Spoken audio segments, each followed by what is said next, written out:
Och nu var det åter till Folketingsvalet och i det byggva 40.841 folk och förjun som är äldre än 18 år. Men det är då bara 38.324 av hässon som har välrätt till Folketingsvalet måndagen. Månaden det är det 2444 folkene som ikke har velrett til altså tilflyttere vid arbeidsløyve eller oppholdsløyve, men som ikke har finnet rusborgerrett.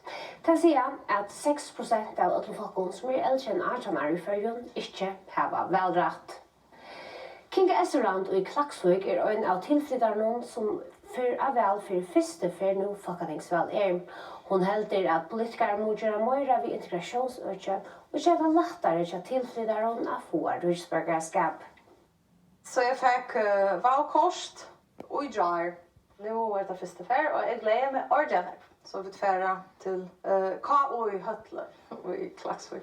Kinga er ur Pólandi og har bodd 13 år i Førjun. Hon er ein av de 106 tilflyterne i Førjun som har finnet rujisborgerskap og tog også velrett siden Folketingsvalet var senast og i 2019. Det kjennes vel at heva avvirskan av politikere i Førjun. Og jeg tror at i samfunnet noen vi bare 500.000 folk, alt gjør mun. Alla för ska passa Leksand Finland. Och i februar 2021 tror jag att jag var bostor och i december ta statsborgerskapsbevis kom vid post.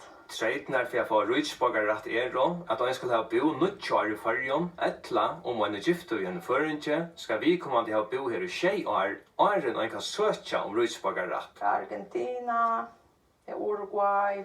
Hon heldur at det åtte er ikke nek skjøttere at finne rujisborgerskap. I Polen er det 5 år, kanskje. Ja, 5. Og så Amerika, Argentina, 2 år, Uruguay, 3 år. Så her er ordentlig landet. Hon heldur at det løgtesvel er mer spennende enn en folketingsvel. Men hon attar seg korsninga vel måndagen. Ja, det er ikke så spennende som løgtingsvel. Men allikevel med damer at jeg kan velge hessa vær. Det er nøkker evne og særlig av henne AHA i velstrøynom. Men tann og integrations, sjølvande, det er ikke makrellkvota eller for fiskevinna sånn.